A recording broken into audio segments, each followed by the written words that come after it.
उत्तर प्रदेश के जिला बरेली में लिलौर झील का होगा भव्य सौंदर्यीकरण।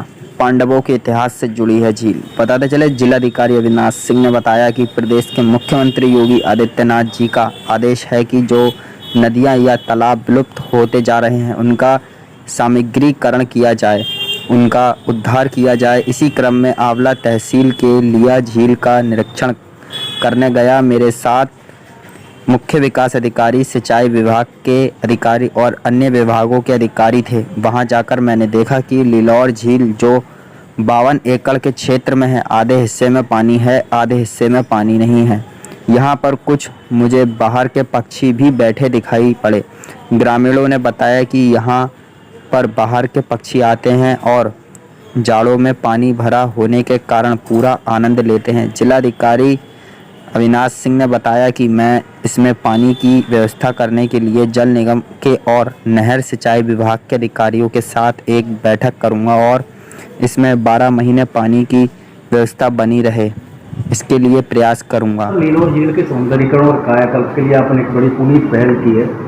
किस तरह की पूरी कार्य योजना और कैसे इसको आगे बढ़ाया जाएगा? जैसा कि आप सभी लोगों के संज्ञान में है, अभी कुछ दिन पहले ही जो हमारे प्रदेश के माननीय मुख्यमंत्री जी ने एक सभी जिलाधिकारियों को एक निर्देश दिए हैं कि सभी जिलाधिकारी अपने अपने जनपद में एक एक ऐसी नदी जो विलुप्त होने के कगार में है तथा एक एक झील, इसका पुनरुद्धार का कार्य जो है तत्काल प्रभाव से अमल में लाएं। और उसी निर्देश के क्रम में संडे को मैं सीडीओ और नगर आयुक्त साहब और जो हमारे एसडीएम साहब, बीडीओ, सभी के साथ हम लोग वहाँ पर लिलौर झील जो कि आंवला तहसील में सुव्यवस्थित है, वहाँ पर गए थे। लगभग 52 हेक्टेयर से ऊपर के क्षेत्रफल में यह झील फैली हुई है और इस झील के आधे हिस्से में पानी रहता है था और आधे पानी नहीं था। वहाँ पर उस समय भी देखने में आया कि काफ़ी जो बाहर के बर्ड्स थे वो यहाँ पर उसमें आसपास बैठे हुए थे।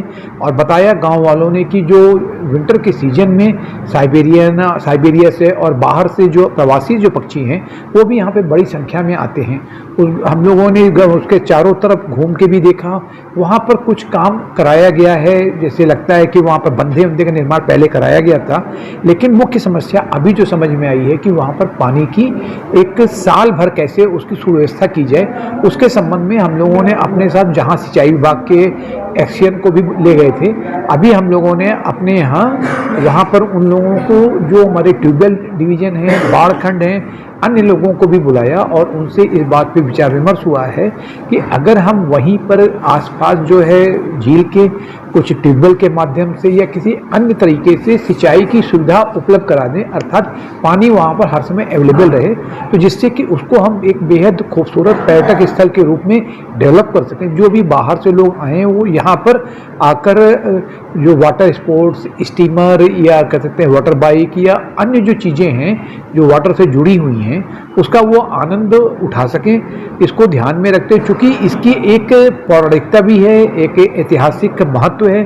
जैसा कि बताया जाता है कि जब पांडव इस वन गमन कर रहे थे और प्यास लगने पर इस झील के पास आए थे, तब जब ये पानी पीने आगे बढ़े तो वहाँ पर जो नदी में निवास करने वाले यक्ष देवता थे, उन्होंने युधिष्ठिर जी से 5 प्रश्न पूछे थे। तो वो बताते हैं कि वो इसी लिलौर झील के तट पर हुआ। तो निश्चित रूप से इस ऐतिहासिक महत्व को आम लोगों को बताने के लिए, आम लोगों के बीच में इसका प्रचार प्रसार करने के उद्देश्य से और धार्मिक पर्यटन की दृष्टि से इसको बढ़ावा देने के लिए एक प्रयास किया जा रहा है। और अति शीघ्र हम इस पर एक बैठक करने के बाद इससे जुड़े हुए जितने लोग हैं उनको जोड़ते हुए, गाँवों को जोड़ते हुए, समस्त जनप्रतिनिधिगण और जो हमारी वहाँ की जनमानस हैं उनके आपसी सहभागिता से एक इसका जो पुनरुद्धार का जो कार्यक्रम है इसको शुरुआत कर देंगे। और निश्चित रूप से एक टाइम फ्रेम रखा गया है कि उसके भीतर हम लोग यहाँ पर इसको एक बेहद खूबसूरत स्वरूप दे सकें। धन्यवाद।